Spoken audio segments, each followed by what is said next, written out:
Hello दोस्तों, नमस्ते, प्रणाम, हर हर महादेव। मैं वंदना स्वागत करती हूँ अपने ही चैनल में। दोस्तों, एक प्यारा सा कजरी गीत लेकर के आई हूँ। अगर अच्छा लगेगा तो लाइक कमेंट जरूर करिएगा और चैनल पर नए तो सब्सक्राइब करिए, बेल आइकन प्रेस करिए ताकि नोटिफिकेशन छूटे तो आप लोग के पास जरूर जाएगा। अच्छा होगा तो भी, नहीं होगा तो भी एक प्यारा सा कमेंट जरूर कर दीजिएगा। इग्नोर करके कर दिए लेकिन फुल वासे जरूर करिएगा दोस्तों। तो आइए हम आप लोग को एक कजरी गीत सुनाती हूँ। आइए सुनाती हूँ मैं एक कजरी गीत। सासु मोरे कर बुझऊ तू झगड़वा, हम नई हरवा जइबेना। सासु मोरे कर पिउजऊ तू झगड़वा, हम नई हरवा जइबेना। सोने के थाली में जेवन बनायो, सोने के थाली में जेवन बनायो, जीवन दे जेवाई न दे बिउ मोर जेवनवा, हम नई हरवा जाबेना। जेवन दे बिउ मोर जेवनवा, हम नई हरवा जाबेना।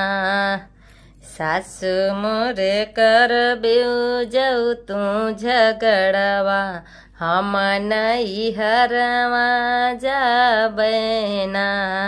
सासु मोरे कर बुझऊ तू झगड़वा, हम नई हरवा जाबेना।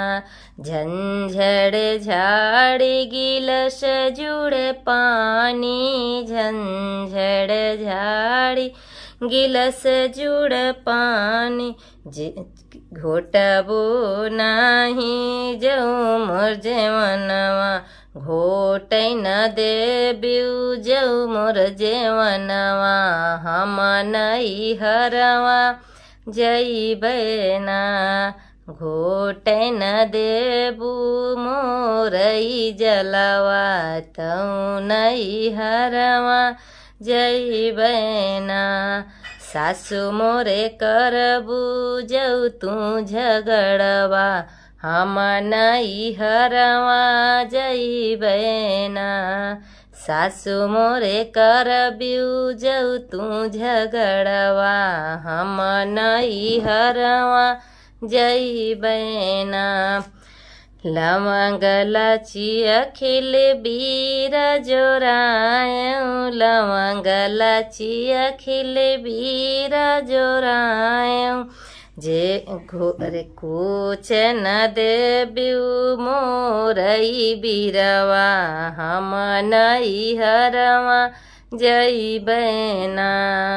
कुछ न दे बिउजऊ तू बीर, हम नई हरवा जइबेना। सासु मोरे कर बिउजऊ तू झगड़वा, हम नई हरवा जइबेना। सासु मोरे कर बिउजऊ तू झगड़वा, हम नई हरवा जइबेना। फूल के चुनी चुनी से जलगवनी, फूल के चुनी चुनी से जलगवनी, जौना से जिया सुतई देबू हमके, हम नई हरवा जइबेना। सासु मोरे कर बिउजऊ तू लड़ैया, हम नई हरवा जाबेना।